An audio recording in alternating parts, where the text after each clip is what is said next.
भैया मेरे आपराधिक घटनाओं का अंबार लगा हुआ है। ये सुशासन है। हमारे पुलिस अधिकारी मारे जा रहे हैं। अपराधी चिन्हित अपराधी, हिस्ट्री शीटर, क्रिमिनल सामान्य जन को मार रहे हैं। एफआईआर नहीं हो रहा है। ये समझिए कि इसे कौन सा राज है? मंगलराज सुशासन की नजर में होगा।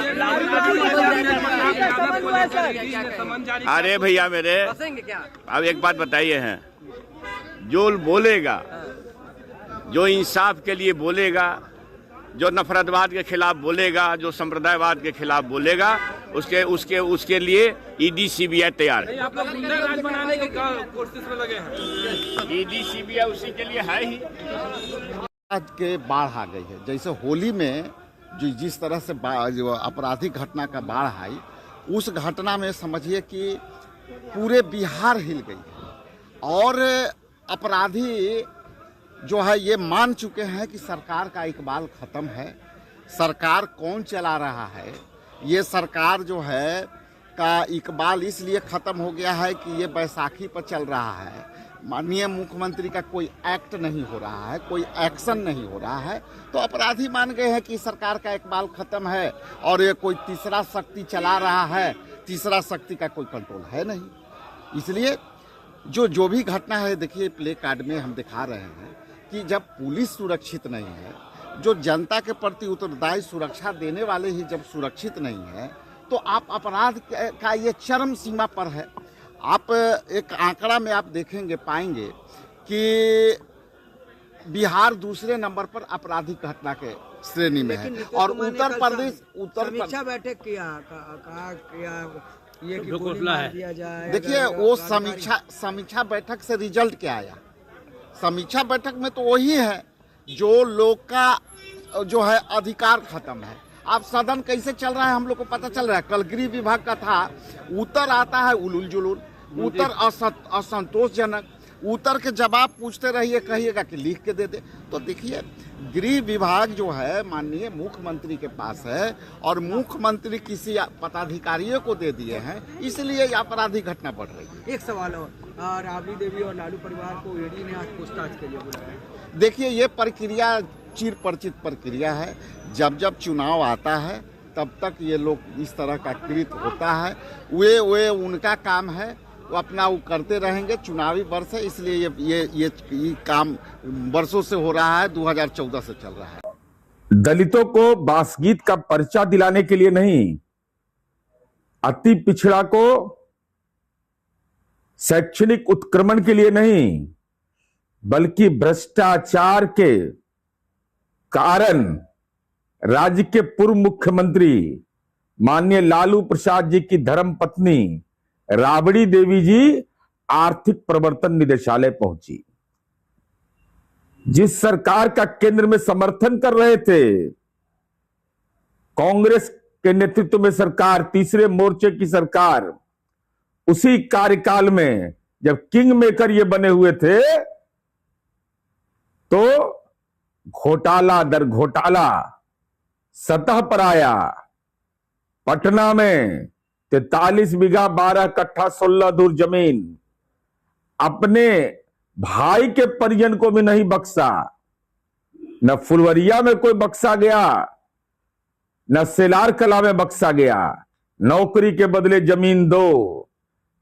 लालू प्रसाद जी ऐसे व्यक्ति के रूप में याद किए जाते रहेंगे कि भ्रष्टाचार जैसे सामाजिक अपराध के लिए पूरे परिवार को न्यायिक लपेटे में ले लिया। और इससे बड़ा और क्या कलंक की गाथा हो सकती है लालू जी, कि आपके पिताजी का भी नाम पुकारा जाता होगा, आपका नाम पुकारा जाता होगा जब कोर्ट में, तो यह उस परिवार के लिए तो शर्मसार करने वाली घटना। रुको यार, हो गया। देखिए संवैधानिक संस्था अपना काम करता है। ईडी हो, इनकम टैक्स हो, सीबीआई हो, ये संवैधानिक संस्था है, ये अपना काम करता है। जिसको संविधान में विश्वास है, इन संस्था का सम्मान करना चाहिए, इनकी जानकारी उपलब्ध कराना चाहिए, लोगों के बीच भ्रम नहीं फैलाना चाहिए। और ऐसे भी बिहार को जिन लोगों ने लूटा है, बिहार को जिन लोगों ने बर्बाद किया है, नेता हो या अफसर, नहीं बचेगा बिहार के अंदर। ये खुला एनडीए का चेतावनी है कि कोई भी नेता या अफसर जिसने बिहार के जनता की गाढ़ी कमाई लूटा है, बिहारी के विकास के गति को जिसने रोका है, वह अब नहीं बचेगा। मोदी की और नीतीश जी की सरकार है। आपके पार्टी के विधायक के पति जो गुंडागर्दी करते हुए नजर आए, उसकी जो है बिहार में कोई भी गुंडा राज नहीं चलेगा। ये जंगल राज वाले लोग गुंडा राज लाने का जो प्रयास किए थे, हमने नेता प्रतिपक्ष के नाते खुलकर भी विरोध किया है। और सत्ता के लोग हो या विपक्ष के लोग हो, गुंडा राज लाने का प्रयास करेगा, विजय सिन्हा खुल करके उसका विरोध करेगा। नागपुर का घटना कोर्ट का सम्मान करते हैं और कोर्सी में जो पूछी जाएगी बात वो हम लोग कहेंगे।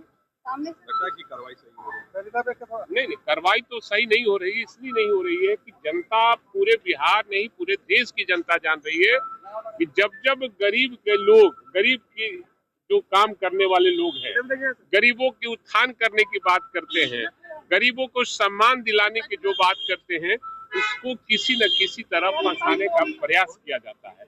ये इतिहास गवाह है।